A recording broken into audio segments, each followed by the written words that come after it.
Bom dia a todos os nossos amigos ouvintes do vlogger do Conde Lopes Villanueva.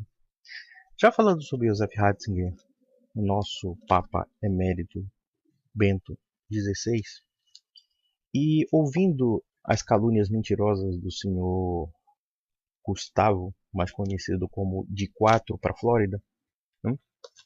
Eu gostaria inclusive de mostrar dois livros muito interessantes sobre este grande homem, este grande teólogo. Claro que a história de Joseph Ratzinger teve altos e baixos, né?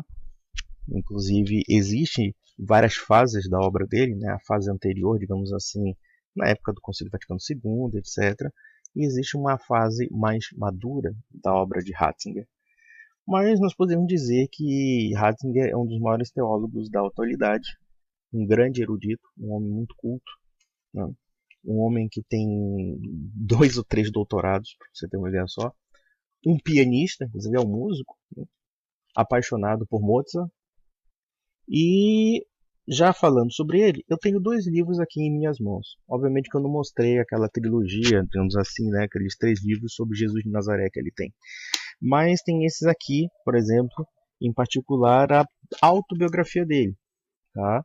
Lembranças da minha vida, né?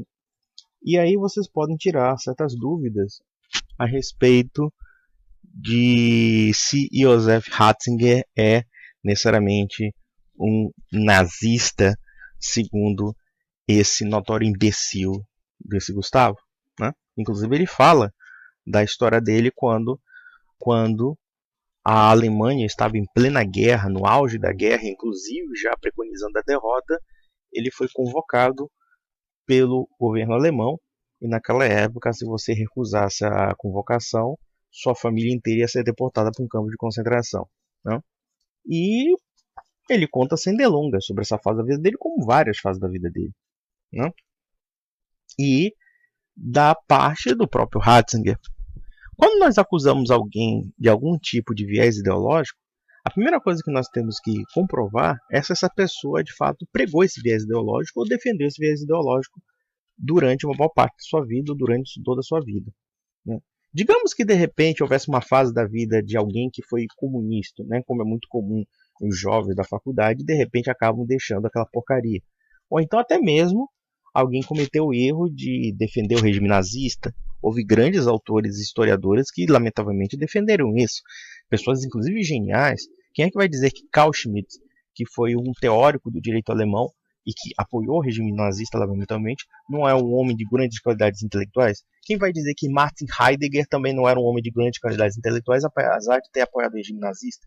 Quem é que vai dizer que Giovanni Gentili, que foi um autor proto-fascista italiano, um simpatizante de Mussolini, inclusive participou do governo dele, você não vai dizer que ele não tinha talento intelectual? Até mesmo um historiador da igreja cristã, como Joseph Lortz, que escreveu 2 volumes grossos sobre a história da igreja, ele teve essa fase de flertar com o nacionalsocialismo, mas depois ele abandonou e viu aquela besteira que era e virou simplesmente virou a página da vida dele.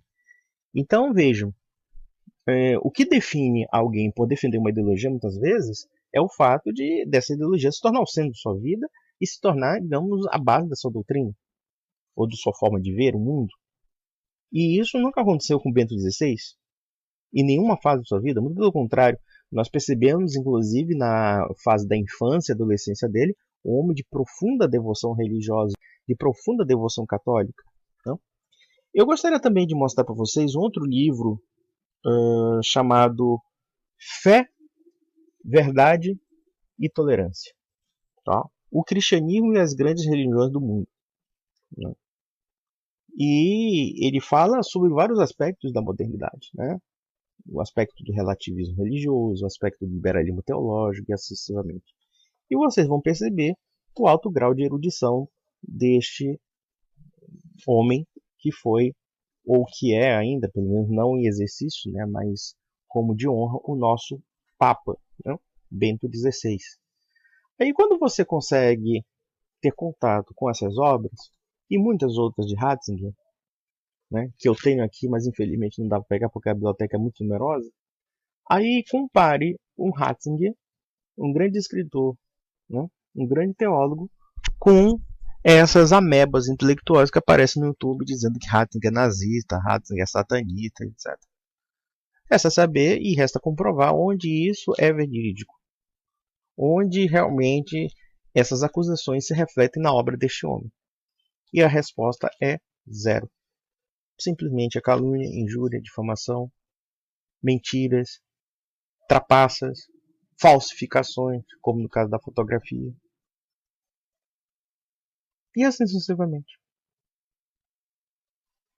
Senhor Gustavo, eu estou fazendo uma doação para você, olha. Eu estou te doando conhecimento de graça.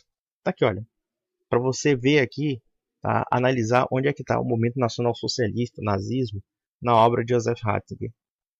Isso porque eu não citei a obra de Jesus de Nazaré, que ele escreveu sobre várias fases do evangelho da vida de Jesus.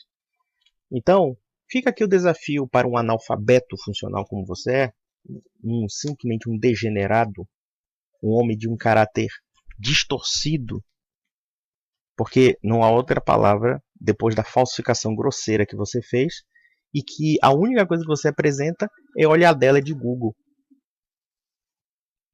Eu gosto de bater em você. Você é meu saco de pancadas. É para a gente realmente combater esse tipo de má fé. Nós temos que produzir material bom na internet, não é material ruim. Isso leva várias pessoas ao erro e à mentira. Nós estamos impedindo que as pessoas tenham cultura com esse seu material vagabundo. As pessoas precisam de cultura, as pessoas precisam de leitura. E boa leitura. E com certeza Ratzinger é uma boa leitura. Então, meus amigos, um grande abraço.